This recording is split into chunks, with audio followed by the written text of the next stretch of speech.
बिस्मिल्लाहिर्रहमानिर्रहीम। अल्हम्दुलिल्लाहि रब्बिल आलमीन वस्सलातु वस्सलामु अला मुहम्मदिन व आलिहि ताहिरीन।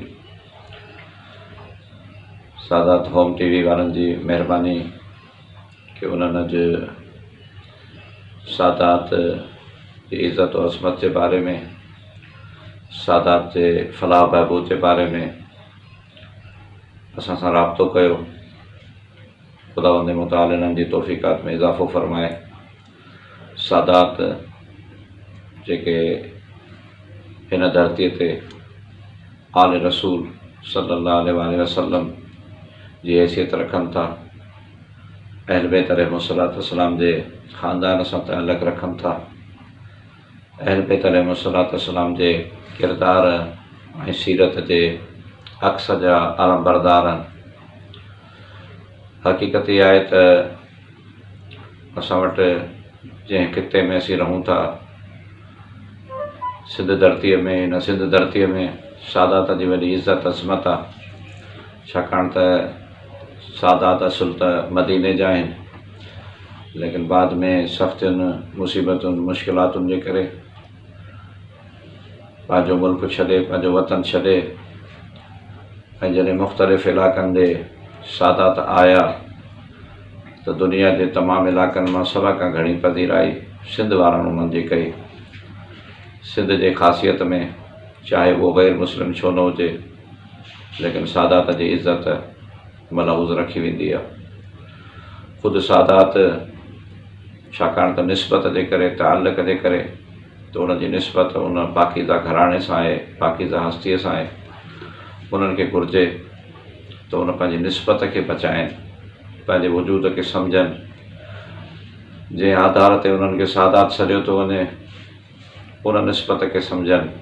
सादात मां मुराद सियादत आहे। सियादत यानी अॻुवाणी आहे, लीडरशिप आहे। ऐं जॾहिं लीडरशिप मज़बूत हूंदी, क़ियादत मज़बूत हूंदी, त जेको बि उनजी इज़्ज़त करण वारो हूंदो, इज़्ज़त करण वारो जंहिं बुनियाद ते इज़्ज़त करे थो, उन इज़्ज़त में अञा वाधारो थींदो। फ़िल वक़्तु असां वटि सादात खे नस्ली लिहाज़ खां इज़्ज़त जो मयार बनायो वञे थो, छाकाणि त उहो आल रसूल आहे। लेकिन सादात खे पंहिंजी इन इज़्ज़त खे ॾिसणु घुरिजे। मां हमेशह सादातनि खे बि चवंदो आहियां त सभ खां पहिरीं तव्हां पंहिंजे इन इज़्ज़त जो जाइज़ो वठो त कहिड़े बुनियाद ते तव्हां सादात आहियो। तव्हां कोई कारनामो अंजाम ॾिनो आहे जो तव्हां सादात थिया आहियो, ऐं जेको गैर सादात आहे उन कोई कारनामो अंजाम न ॾिनो आहे, उनजे माइटनि खां का ख़ता थी आहे जो हू गैर सादात आहिनि, ऐं तव्हांजो पाण खे सैयद था सॾायो त तव्हांजे माइटनि को अहिड़ो अहिड़ा कारनामो अंजाम ॾिनो आहे जो तव्हां सैयद थिया आहियो। यकीनन इन शइ ते गौर करण जी ज़रूरत आहे। मुहम्मद मुस्तफ़ा सल्लल्लाहु अलैहि वसल्लम, उन्हनि जी आल पाक जहिड़ो कोई न आहे। ख़ुदा उन्हनि खे तमामु निजासत खां रिज़्क़ खां परे रखियो आहे। त हाणे सैयद जेको उनजी पंहिंजी औलाद सॾाए थो, इन आधार ते कि हुन कोई कमु न कयो आहे, हुनजे वॾनि कमु कयो आहे, त हाणे पंहिंजे उन इज़्ज़त खे, सियादत खे, अॻुवाणीअ खे जेकॾहिं बचाईंदो त इनशा अल्लाह उनजी इज़्ज़त बाक़ी रहंदी। असां वटि जेका इज़्ज़त कई थी वञे, उहा ॿिनि बुनियादनि ते कई थी वञे। त हिकु सैयद छाकाणि त आले रसूल आहे, त काफ़ी माण्हू उन्हनि जी इज़्ज़त कनि था।